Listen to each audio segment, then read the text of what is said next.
Bonjour à toutes et à tous, je suis très heureux de vous retrouver. J'ai été un petit peu absent ces derniers jours, ces dernières semaines sur les réseaux sociaux, même si on était toujours présent dans la communauté, mais c'est vrai que de façon ouverte, publique comme ça faisait quelque temps, parce que j'ai traversé une période de retour à moi, de retour au corps physique surtout. Je sais que c'est une thématique qui est beaucoup ressortie dans les derniers partages que j'ai pu faire à travers mes vidéos et eh bien, il a fallu que je l'expérimente, pleinement, complètement. Donc il y a eu forcément des symptômes physiques, j'ai eu, une petite infection, une angine et cetera, des ulcères dans la bouche, en tout cas, plein de petites choses, qui sont maintenant, derrière moi, qui étaient nécessaires, qui ont permis à mon corps physique, de s'adapter, aussi de s'exprimer. J'ai vécu, beaucoup de choses au mois de février, comme vous le savez, de nouveaux projets, l'ouverture de la communauté. J'ai eu aussi beaucoup de travail intérieur qui a été fait. J'ai reçu notamment une constellation enfin, j'ai fait notamment une constellation familiale qui a été extrêmement puissante, qui a libéré, beaucoup de choses au niveau de la lignée familiale et tout ça a forcément eu des répercussions, hein, au bout d'un moment, il faut se permettre de recevoir, d'accueillir. Mais voilà, dans cette période, j'ai un petit peu questionné pour savoir, qu'est-ce qui se passait pour moi? Et je suis sûr que vous êtes nombreux et nombreuses à traverser la même chose, à vivre des choses similaires. Bien sûr, dans les faits, dans les détails, les choses peuvent varier, peuvent changer, mais de façon, je dirais, générale, vous pourrez très certainement vous y retrouver ou pas et c'est parfait ainsi. Mes partages, comme vous le savez, sont toujours du cœur par rapport à ce que je vis, par rapport à ce que je reçois, ce que je ressens, ce que je peux canaliser et voilà, c'est dans la magie de l'instant. Donc me revoilà. Encore une fois, je suis très heureux de vous retrouver, même s'il y a beaucoup de fatigue physique. Heu j'ai mon corps s'est activé, il a lutté, tout mon système immunitaire était en marche. Donc voilà, je récupère petit à petit, donc j'y vais à mon rythme. J'essaie de me respecter, en tout cas énergétiquement et physiquement. C'est pas toujours facile, mais voilà ce que je suis venu, vous partager. Hem, Mon corps a eu cette purge profonde, énergétique, émotionnelle, mais aussi physique. Donc beaucoup de choses se sont activées, beaucoup de choses se sont purifiées. Je sais que, et moi le premier, quand il se passe des maladies comme ça, à chaque fois le premier réflexe, c'est de dire non, je dégage ça de mon corps, ça ne m'appartient pas, ça n'a pas sa place ici. Moment de faiblesse, non, j'accepte pas. Et à force, hein, les symptômes, la fièvre et cetera, nous immobilisent petit à petit et on n'a pas d'autre choix que de dire: «OK, là, je dois me rendre face à l'évidence et il se passe quelque chose de désagréable». En tout cas, pour moi, c'était désagréable et bon, en général, quand on est malade, c'est rarement agréable. Et donc je me suis retrouvé immobilisé. J'ai ressenti beaucoup d'injustice, où je me suis dit, j'ai fait ce que vous m'aviez dit, je suis sorti de ma zone de confort, j'ai essayé d'être du mieux que je pouvais, j'ai créé des choses dans le but d'aider les personnes, les 3 questions canalisées, la communauté, etc. Je suis, j'ai vraiment pris sur moi, j'ai j'ai été au-delà de mes peurs, de mes jugements, de ce que mon mental pouvait concevoir. J'ai essayé de faire confiance et voilà le remerciement. En fait, ce qui s'est passé, c'est que j'ai suivi effectivement cet élan du cœur, donc à créer toutes ces choses-là qui n'ont pas été le fruit du mental, mais vraiment le fruit de l'élan du cœur, hein, de ce cœur qui vit une expansion et qui rayonne vers l'intérieur, vers l'extérieur, pardon, et qui a besoin de partager, de transmettre, de connecter, d'aider, d'accompagner, etc. Donc l'élan, l'intention était pure, mais il y a eu une volonté de contrôler, de structurer, hem, de mentaliser toutes ces choses-là qui sont venues créer une tension énorme et qui a forcément terminé une, par une extériorisation, une matérialisation à travers le corps, à travers des symptômes.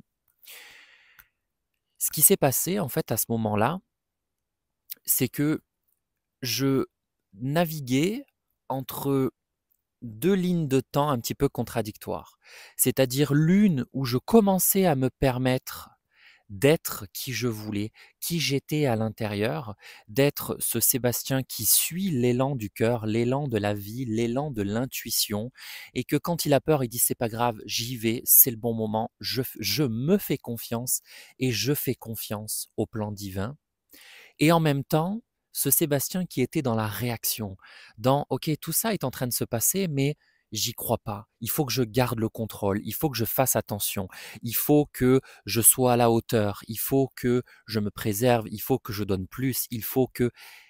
Et donc finalement, l'élan initial était pur, mais il a été complètement parasité par cette volonté de contrôler. Et en fait, là où je me suis perdu, c'est que ce nouvel élan était en train de faire naître une nouvelle, hem, une nouvelle essence, une nouvelle identité quelque part, de qui je suis vraiment, qui je suis en train de devenir, quelle évolution, quelle transformation je suis en train de vivre. Et ça, je ne l'ai pas accepté. J'ai eu du mal à l'accepter et hem et c'est ce qui est venu, faire cette énorme contraction intérieure.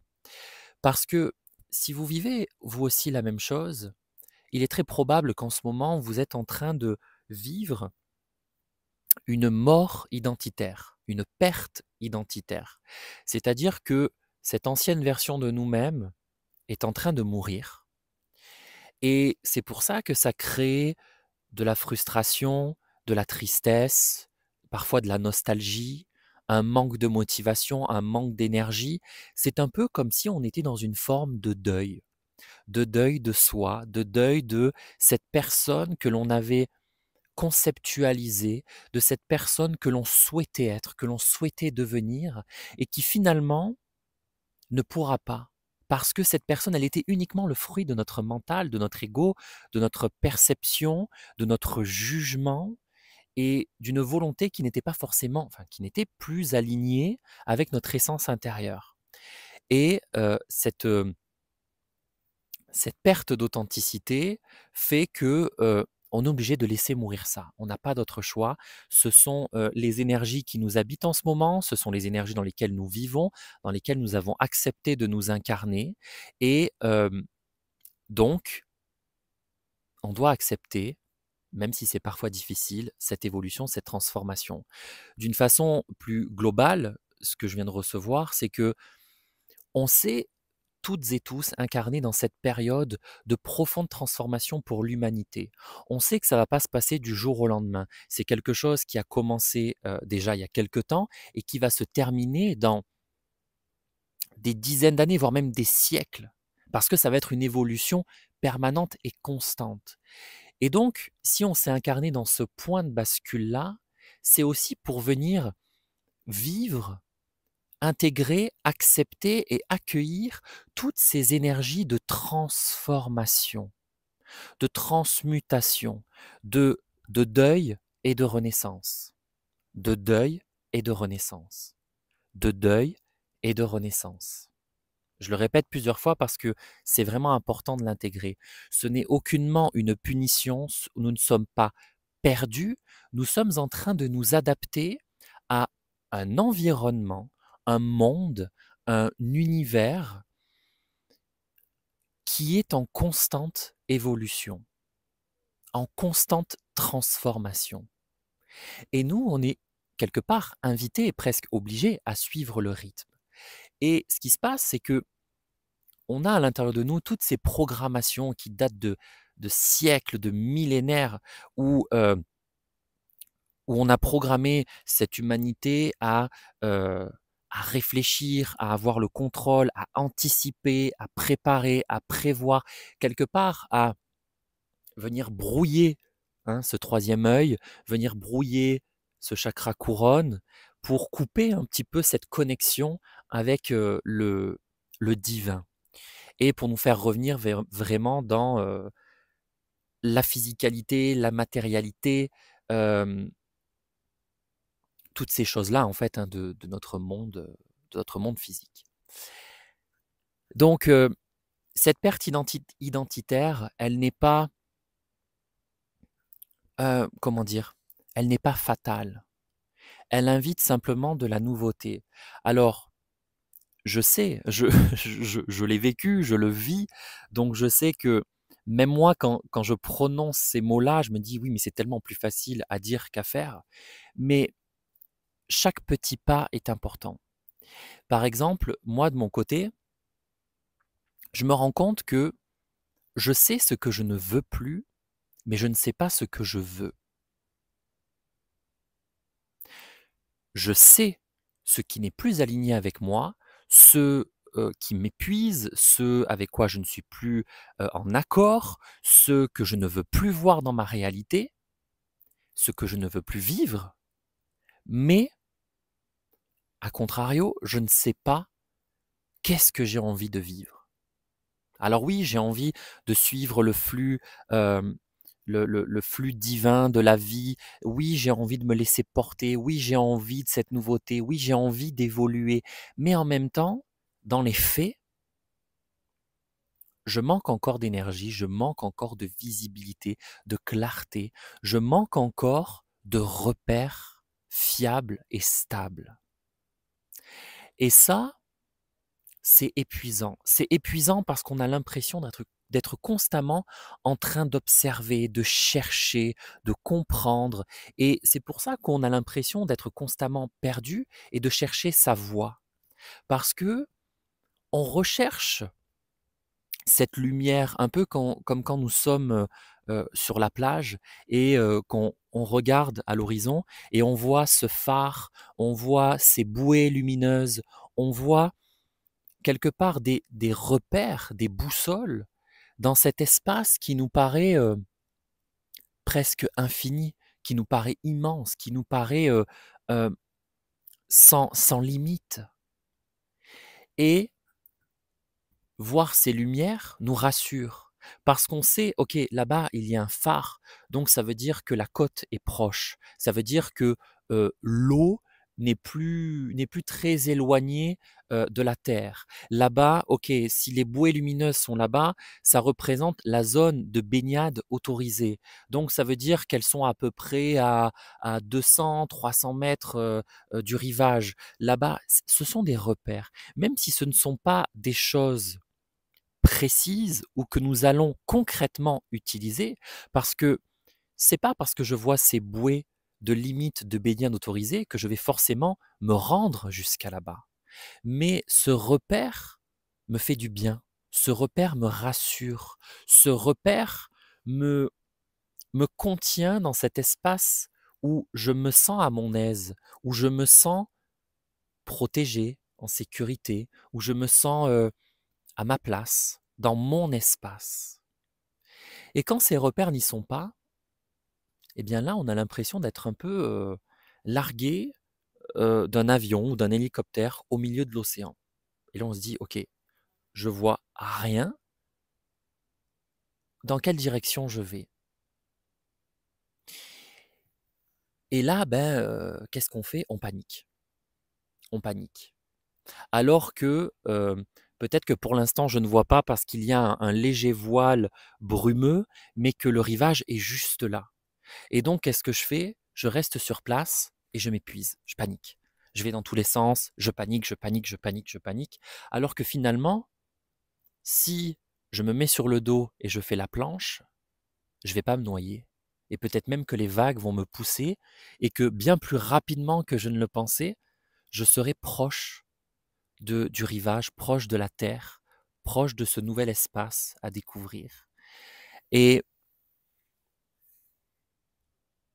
je pense qu'il y a des petits animaux qui doivent s'amuser proche d'ici.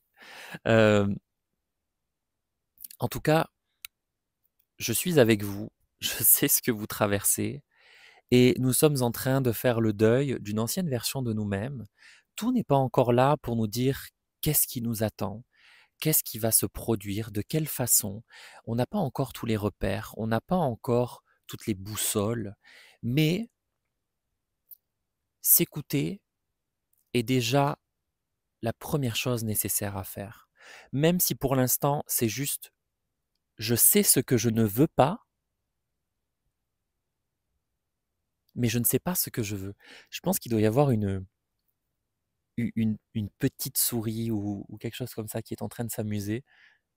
J'arrive pas à la voir, mais j'entends qu'elle s'amuse dans les herbes. Et voilà, c'est chaque petit pas compte.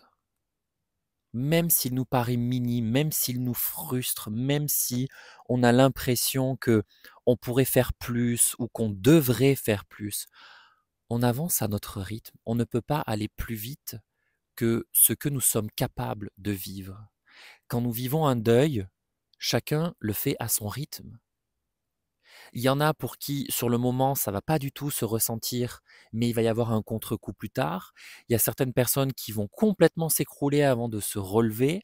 Il y en a d'autres qui vont entamer un processus peut-être un peu plus lent, mais qui va permettre une transformation étape par étape, petit à petit, se reconstruire, etc. On lâche un petit peu pour reprendre un peu. Chacun y va à son rythme, et c'est ça qui est important qu'il est important de respecter.